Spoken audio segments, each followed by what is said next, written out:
पिछले 1 साल से हम सब मिलकर इस संघर्ष को, लड़ाई को मजबूती से लड़ते आ रहे हैं और आज भी हम सब यहां पर आए हैं इस लड़ाई को अंजाम तक ले जाने के लिए। और ये लड़ाई, ये धरना जब तक चलेगा जब तक हमारी मांगे नहीं मान ली जाती। तो मेरा जितने भी साथी साइड में खड़े, सबसे अनुरोध है, इधर भी जो खड़े हैं, पंचायत की गरिमा होती है, व्यवस्था होती है, अगर आप लोग नहीं बनाओगे तो कौन बनाएगा? ऋषिराज जी, इस पेड़ से उधर उधर सब खाली करके सब इधर आ जाओ, सबसे अनुरोध है हाथ जोड़ के। राज सिंह जी इधर आ जाओ।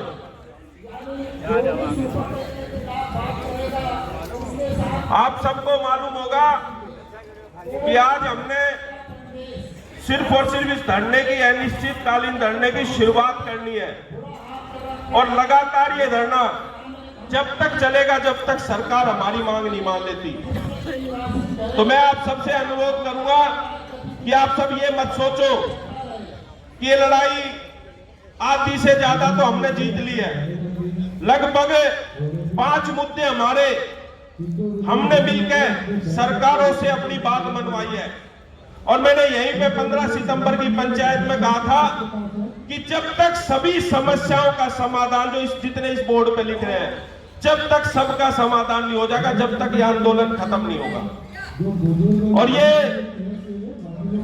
एक पहला इस दिल्ली के इतिहास में एक ऐसा आंदोलन होगा जिसमें सिर्फ लड़ाई नहीं, आपके हक अधिकार की बात भी मनवाने का काम सरकारों से किया जाएगा। आधी से ज्यादा मनवाई गई है। तो आप सबको हौसला रखने की जरूरत है, धैर्य रखने की जरूरत है। मैंने पहले भी कहा, हमेशा सरकारें हमसे हैं, हम सरकारों से नहीं है। और जरूरत पड़ेगी ना, आज कॉल सिर्फ इतनी दी गई थी कि जो साथी शुरुआत के दौर में आ सकते हैं, जिस दिन जरूरत पड़ेगी पूरे पंडाल में पैर रखने की जगह नहीं होगी, एक बार आप लोगों का आदेश होगा। तो आप सब जो भी साथी आए हैं, जिस भी भाई का विचार हो इस संबंधित मुद्दों से, वो अपनी बात जरूर रखे और सब धैर्य बना के रखे। हम लोग जब भी यहां से जाएंगे जब हमारी सारी मांगे मान ली जाएगी, चाहे हमारे 74-4-20 सूत्री के तहत गरीब भाइयों को, भूमिहीनों को जो मकान, प्लॉट और खेती की जमीन दी उसके मालिकाना की बात हो, चाहे लाल दौरे का विस्तार की बात हो, चाहे लगातार गांव में जो सीलिंग का दौर चल रहा है उसको खत्म कराने की बात हो, चाहे हाउस टैक्स के नोटिफिकेशन की बात हो, चाहे लैंड पूलिंग और जीडीए पॉलिसी मास्टर प्लान 2041 के, हमने पहले भी कहा था कि जो सरकार ऐसे नहीं कि जबरदस्ती हमारे ऊपर थोप दे, जो किसानों के लिए द्वारा दिए गए सुझाव है उनको मानते हुए लेकर आए थे, ठीक है ना, तो अपने दाढ़े झंडे उठा के लेकर अपने घर जाओ। आप हमें नहीं चाहिए। दूसरी, लगातार सरकारों पे दबाव बना हुआ, मैं हमेशा इस बात का कहता हूं, और ऐसा दबाव कभी जीवन में कभी नहीं बना।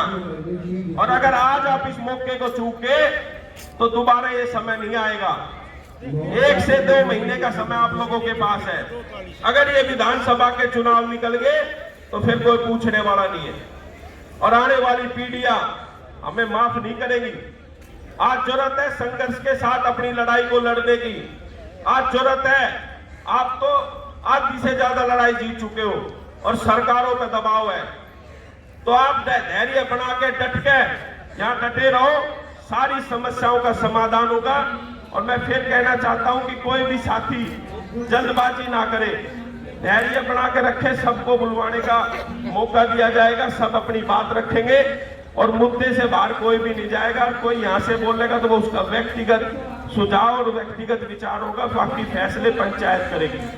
तो आप सबसे अनुरोध है कि सब लोग यहाँ बैठे रहे और मेरा जो मंच का संचालन कर रहे हैं उनसे भी अनुरोध है कि ये धरना तो लगातार चलेगा, बीच बीच में थोड़ा सा देशभक्ति के गाने भी जो है ना वो बजवाते रहना, ताकि लोगों में एक जोश और जुनून बना रहे। अभी तो बहुत साथी रास्ते में आ रहे हैं, तो मैं पंचायत की आगे की कार्रवाई के लिए वजीर जी से कहूंगा कि जो जो साथी बोलना चाहे उनके नाम ले लो और सब साथियों को 2-2 मिनट का समय दो।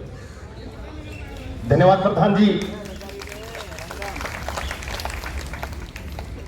जैसा कि प्रधान जी ने आप सभी को अवगत कराया